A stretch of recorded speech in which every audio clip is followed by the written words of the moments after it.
Nordbalt – tiltas į šiaurę. Ar žinote, kad Lietuvą ir šiaurės šalis sieja daugiau kaip 430 metų istorijos? Tiek skaičiuojama nuo tos datos, kai Švedijos karaliaus sūnus Zigmantas Vaza tapo Lietuvos ir Lenkijos karalystės valdovu.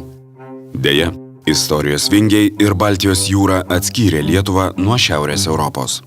Savo energetikos istoriją Lietuva pradėjo XIX amžiuje tapusi Rusijos imperijos dalimi. Atskyrimas nuo besivystančios Europos ir 50 metų Sovietų Sąjungos įtakos visą tai paliko žymės mūsų valstybės energetikos sistemoje. 20-ame amžiuje Lietuva atgavo nepriklausomybę ir tapo Europos Sąjungos nare. Tačiau dar ir šiandien mūsų šalies energetika yra priklausoma nuo energijos šaltinių iš rytų. Kaip tai pakeisti? 2010 metais pasirašyta sutartis tarp Lietuvos ir Švedijos dėl naujos elektros jungties Baltijos jūroje. Tais pačiais metais Europos komisija patvirtino paramą projektui pradėti rengti teritorijų planavimo ir statybų dokumentai. Susijungsim su didelė, gerai išvystyta Skandinavijos rinka. Skandinavai, kuo yra žinomi Europoje, kad jie yra rinkos pionieriai, elektros rinkos pionieriai. Ir susijungę su jais, ką mes gausime, geriausius, šiuolaikiškiausius rinkos dizaino sprendimus. Tai yra vienas dalykas. Kitas dalykas – galimybė prekiauti.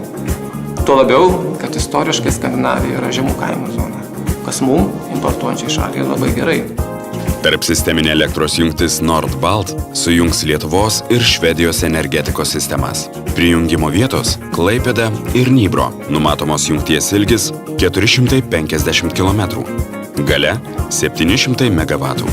Preliminari projekto vertė – beveik 2 milijardai litų. Nordbalt jungtį sudarys aukštos įtampos nuolatinės srovės povandeninis ir požeminis kabeliai bei keitiklių stotys Lietuvoje ir Švedijoje. Jūrinio kabelio skersmuo daugiau kaip 12 cm. Jį sudaro 10 sluoksnių. Gamykloje jis vyniojamas į rites, kurių viena gali sverti iki 7000 tonų.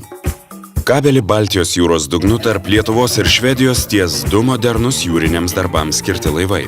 Nordbalt kabelio metras sveria apie 30 kg. Vieno reisų metu į laivą jo tilps apie 250 km. Todėl skaičiuojama, kad tiesdami jungtį Baltijos jūrą laivai turės perplaukti net 6 kartus. Nordbalt jungtis – tai trečioji pagal ilgį pasaulyje povandeninė jungtis. Planuojama jungties eksploatacijos pradžia – 2015 gruodis. Šiandien mes statome tiltą į šiaurę. Tačiau ar žinote, kad dar viena elektros jungtis Lietuvą susijęs su Vakarų Europa?